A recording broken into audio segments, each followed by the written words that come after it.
Hello everyone, welcome back to this exercise series for chapter 10 for our Managerial Accounting course, ACCT 428.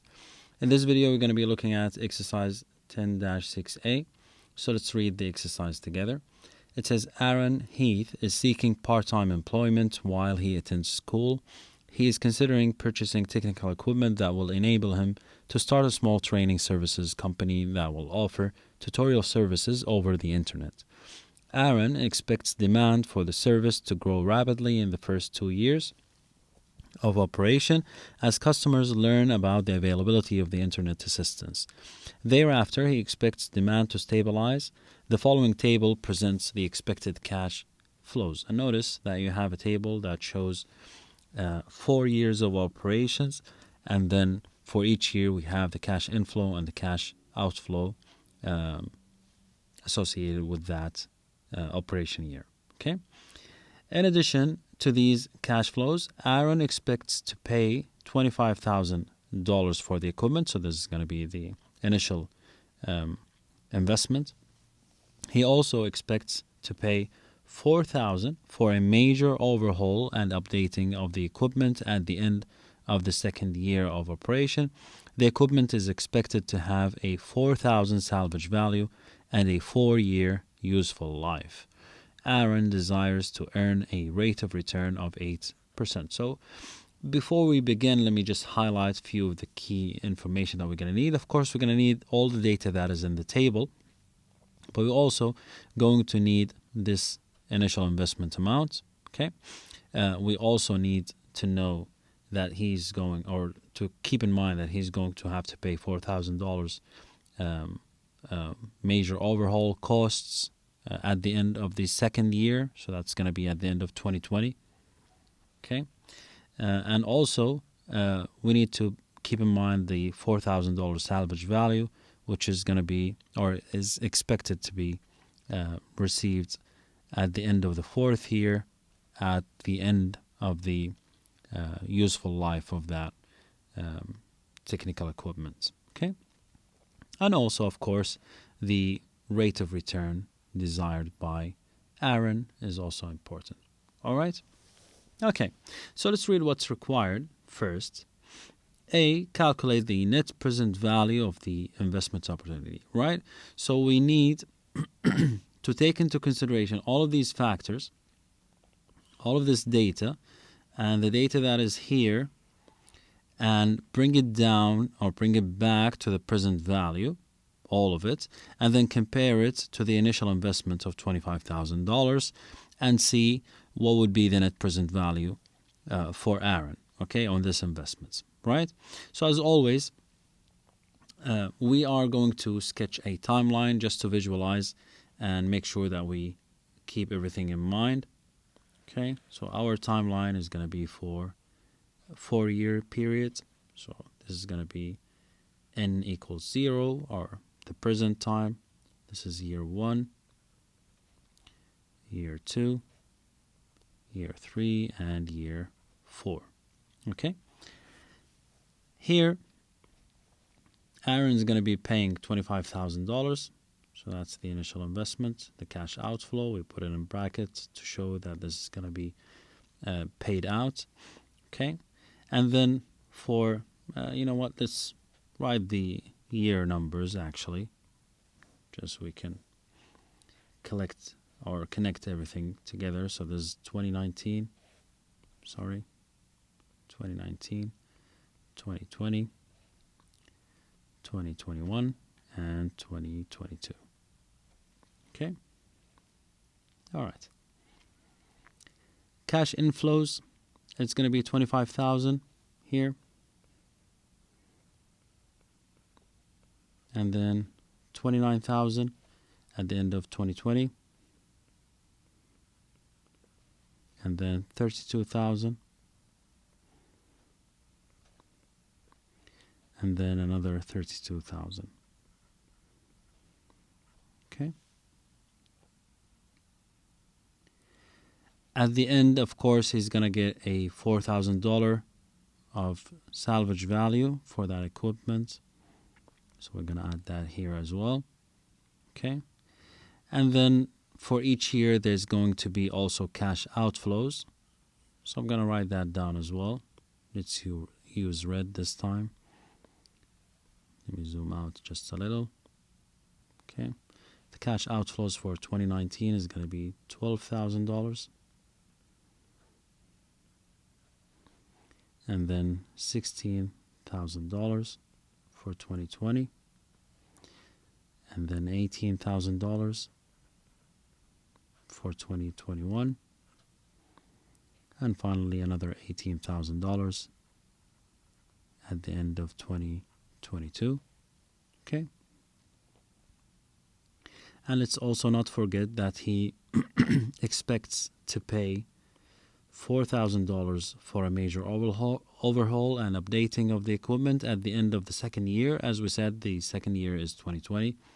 So I'm going to add another cash outflow for 2020 of $4,000.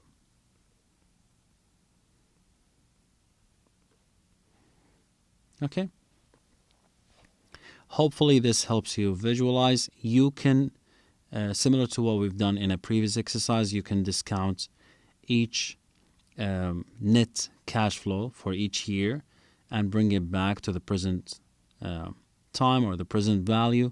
And from there, you can continue on with your net present value calculation. You discount each of these, okay, here, just like we've done before. And then from there, you can compare the total with the initial investment amount. Okay, from there you get your net present value. But to make it a bit more organized, you can follow this structure that I have prepared for you here. As you can see, I've put down, similar to what I have here in the table, the year of operation, the cash inflow and cash outflow right here. Okay, so the year and then the cash inflow, and then I'm going to deduct the cash outflow from that. That will give me the net cash flow for that year of operation. And then based on the year, I'm going to find the present value interest factor from table number 1, multiplied by the net cash flows, and that will give me the present value. And then I can sum up the total present value for the 4 years, deduct the initial investment or the cost of investment, the $25,000, and from there we're going to get our net present value. So let's do that. Okay, the cash inflows for the first year, as we said, is $25,000.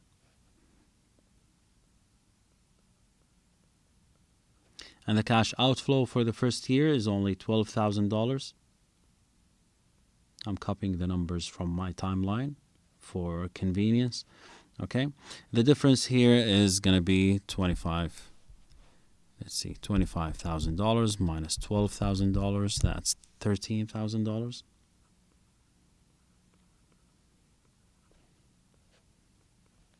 Okay, and I will stop here. I will find the factors later. The cash inflow for 2020 is $29,000.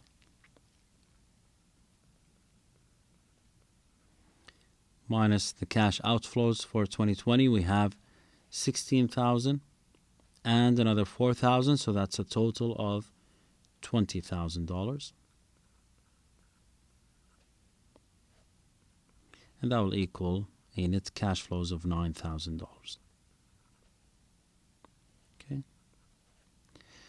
For the third year of operation, 2021, we have a cash inflow of $32,000 and a cash outflow of $18,000. 32,000 minus 18,000, that's 14,000.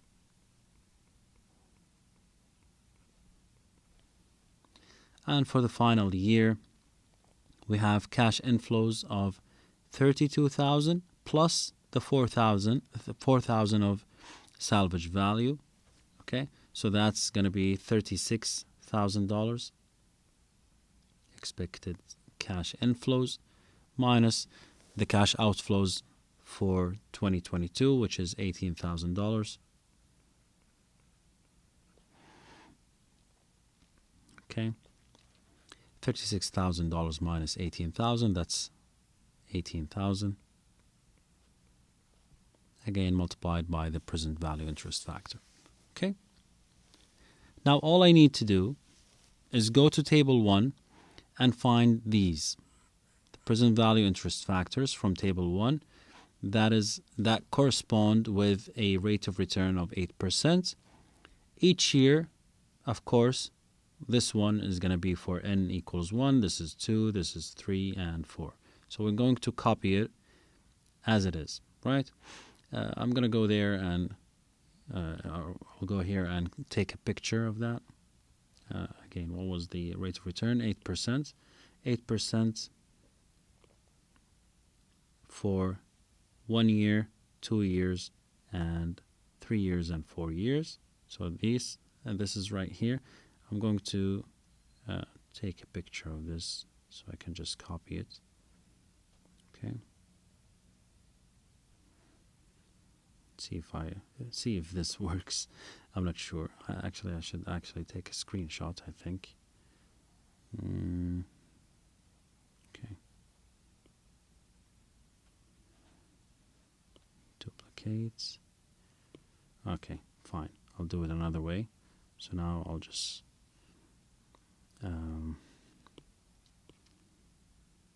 no, that's not working. Anyways, you know what? I'll just take a picture on my phone. Sorry for that. I just don't want to waste your time copying these one by one. All right. Now I'm ready to just write them down here.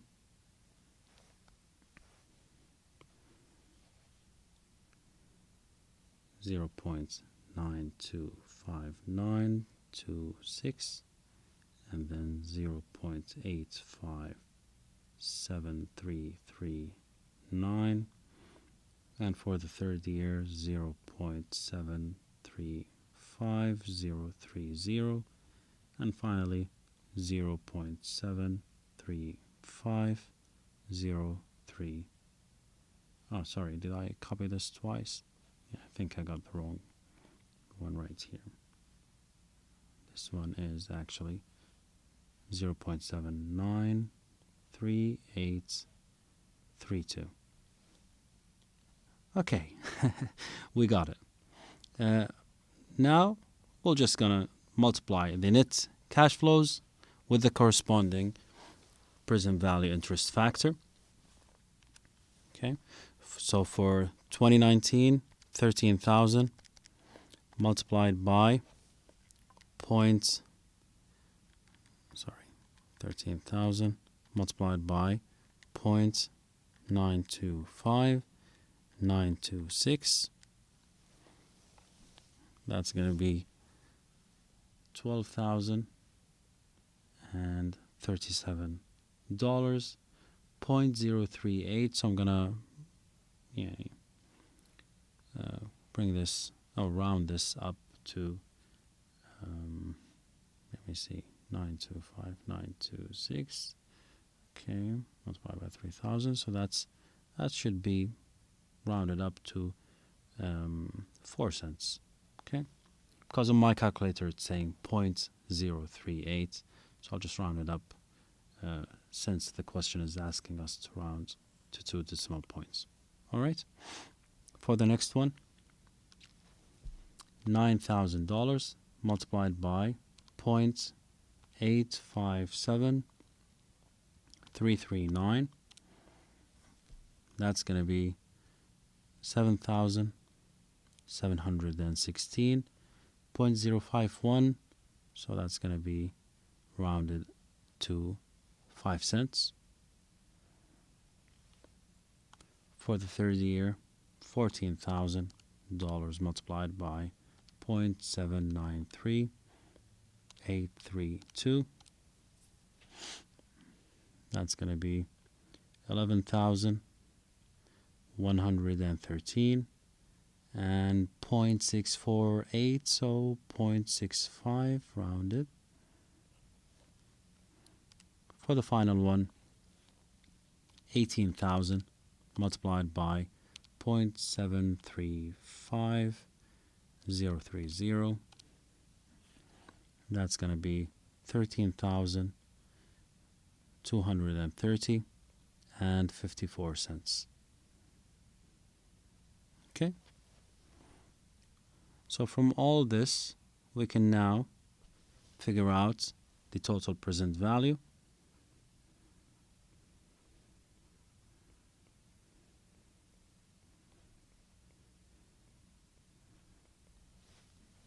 I'm going to add all these four figures we got. So $12,037.04 plus 7,716.05 plus 11,113.65 plus 13,230.54 cents.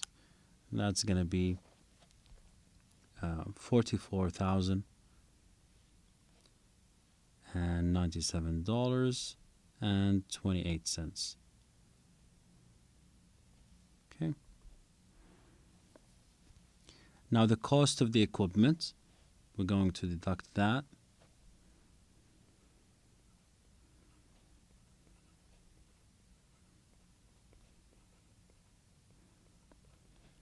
Which was given to us in the question to be $25,000. So $25,000 in brackets. Okay. And that's going to give us the net present value for this investment.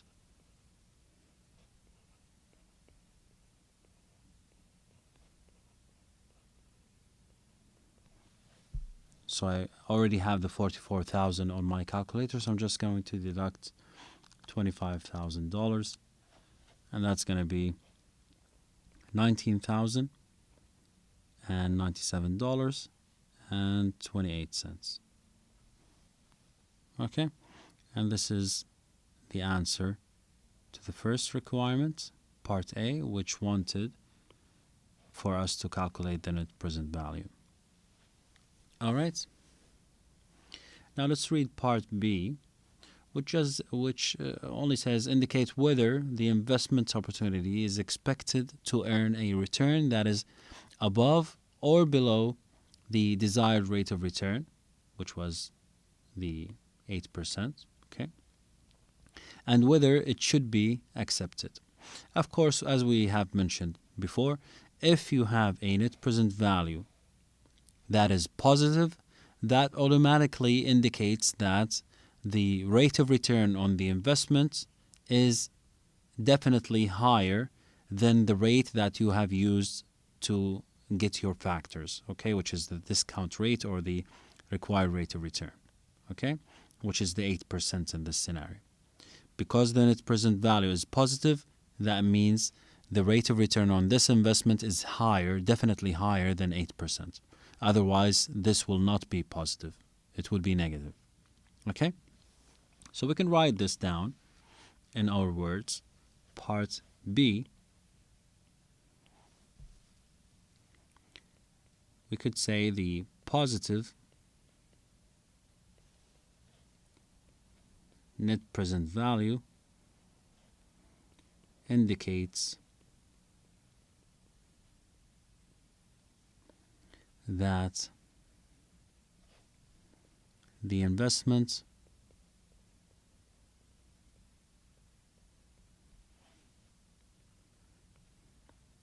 is expected to earn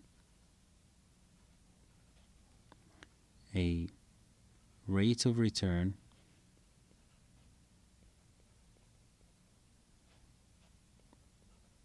above, or let's say greater,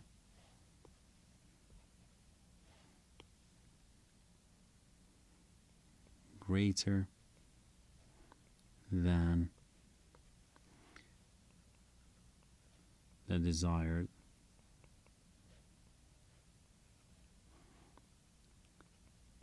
rate of return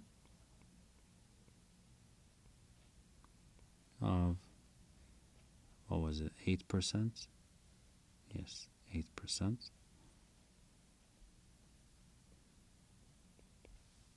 Okay.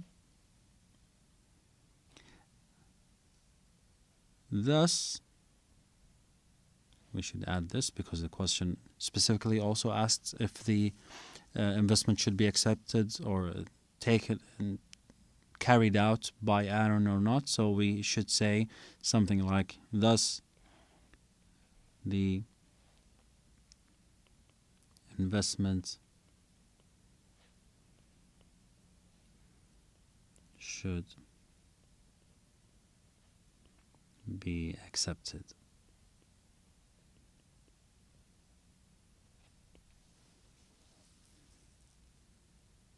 All right. This is how you should tackle any similar exercise. As I said, you can either do it using the timeline, just like we've done or covered in previous exercises, or I would recommend in a similar exercise that has multiple data points, including cash inflows and cash outflows and so on.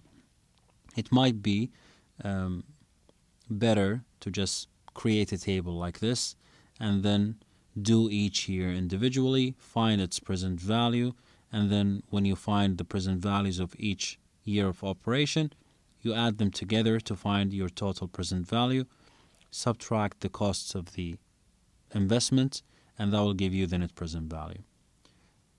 And if the net present value is positive, you should accept the investment, and that's enough indicator to safely assume that the rate of return on the investment is higher than the desired rate of return that is given to you in the question. If the net present value is negative, then you should, of course, reject the investment, and that's enough indicator for you to know that the rate of return on the investment is actually lower than the rate of return or the desired rate of return that is provided to you in the question, which we have used to figure out the interest factors.